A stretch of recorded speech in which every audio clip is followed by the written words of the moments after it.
नमस्कार। आज हम एक ऐसे सच्चे रहस्य का विश्लेषण करने वाले हैं जो किसी के भी रोंगटे खड़े कर देगा।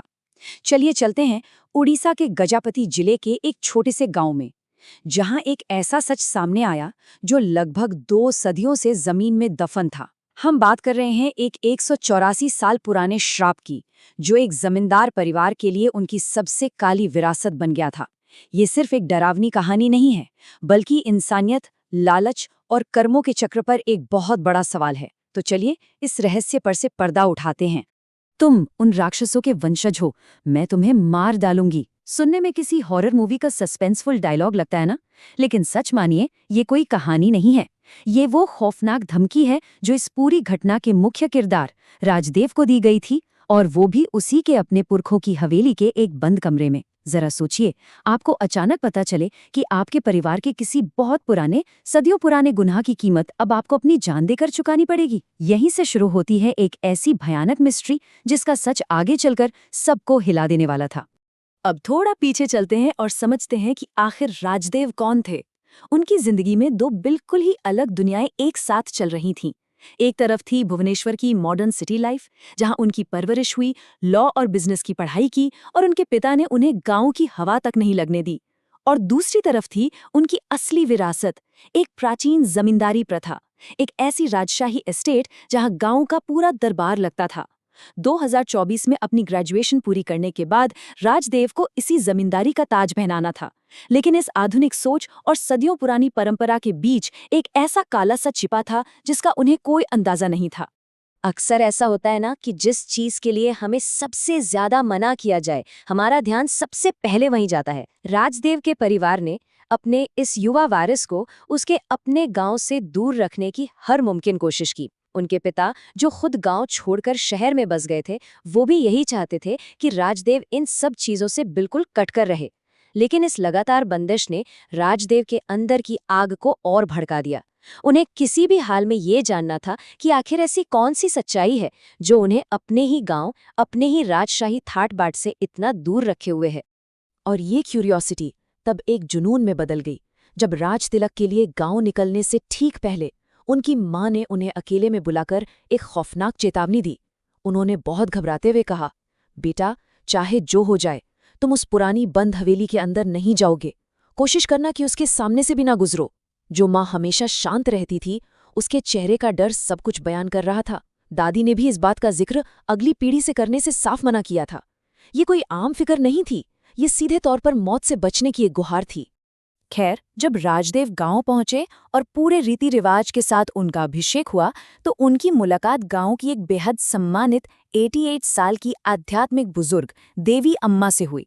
और हैरानी की बात यह है कि उन्होंने भी बिल्कुल वही शब्द दोहराए, बेटा, तुम चाहे जो करो, बस याद रखना, उस पुरानी हवेली की तरफ भूल कर भी मत जाना।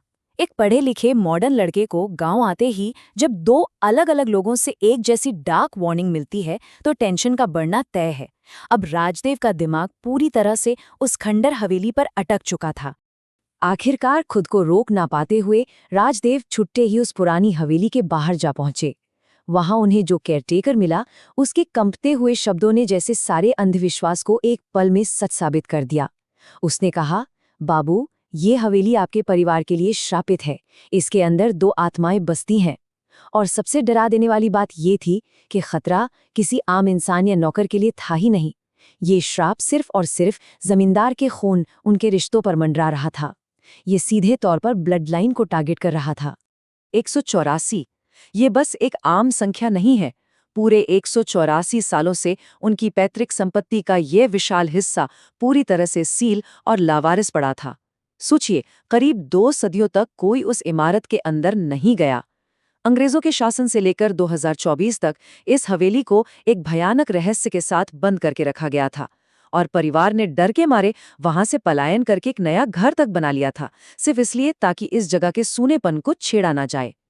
जब उस केयरटेकर से थोड़ी और जानकारी निकाली गई, तो जो डिटेल्स सामने आई वो सच में किसी के भी पसीने छुड़ा देने के लिए काफी थी। उसने बताया कि हर रात ठीक 12 बजे के बाद हवेली की वेस्टर्न वॉल के पास वाली खिड़की एक तेज लाल रोशनी से चमकने लगती है।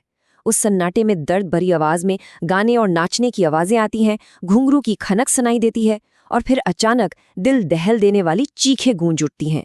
ये खौफ इतना ज्यादा हकीकी था कि इससे पहले आए एक नए केयरटेकर की इन्हीं आवाजों को लगातार 3 रातों तक सुनने के बाद दिल का दौरा पड़ने से मौत हो गई थी। और हालात तो तब और तेजी से बिगड़ने लगे जब हवेली का एक माली अचानक मैसिव हार्ट अटैक का शिकार होकर अस्पताल पहुंच गया। जब राजदेव उससे मिलने वहां गए तो वो माली फूट फूट कर रोने लगा और हाथ जोड़कर उन्हें तुरंत गांव छोड़ देने को कहने लगा।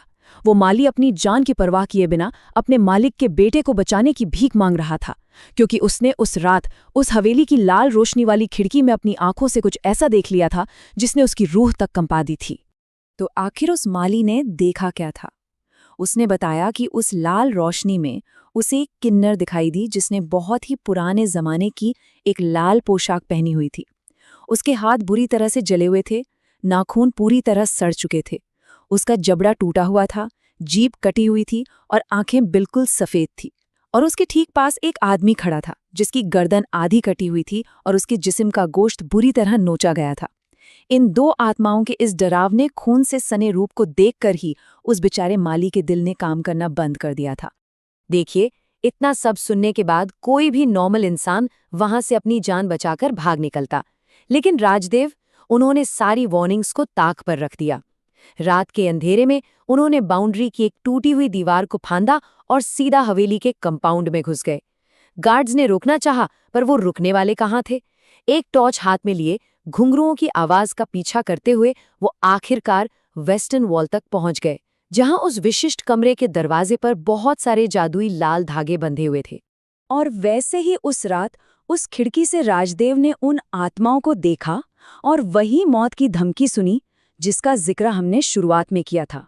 वहां से किसी तरह जान बचाकर भागने के बाद अगले दिन वो सीधा गांव की देवी अम्मा के पास सच्चाई जानने पहुंच गए। अब यहाँ एक सबसे बड़ा सवाल खड़ा होता है, आखिर 1884 साल पहले उस हवेली में ऐसा कौन सा खौफनाक अपराध हुआ था जिसका श्राप आज तक चल रहा है? देवी अम्मा ने जो कहानी सुनाई उसने सारे डर को एक काले ऐतिहासिक सच में बदल दिया। देवी अम्मा ने बताया कि सब कुछ शुरू हुआ राजदेव के परदादा से, जो उस समय एक बेहद शक्तिशाली जमींदार थे। उन्होंने प्रियमवदा नाम की एक खूबसूरत किन्नर नर्तकी को जबरदस्ती और अपमानित करके अपनी हवेली में लाकर रख लिया। कुछ वक्त बाद पढ़ाई करने के बहाने प्रियमवदा गांव के मास्टर जी के करीब आ गई और उन दोनों का एक गुप्त प्रेम प्रसंग शुरू हो गया। परदादा के 4 बेटे पहले से ही प्रियमवदा से जलते थे। उन्होंने जासूसी करवाई और जब उन्हें इस प्रेम कहानी का पता चला तो आखिरी रात एक ऐसी घटना घटी जिसने इतिहास को खून से रंग दिया।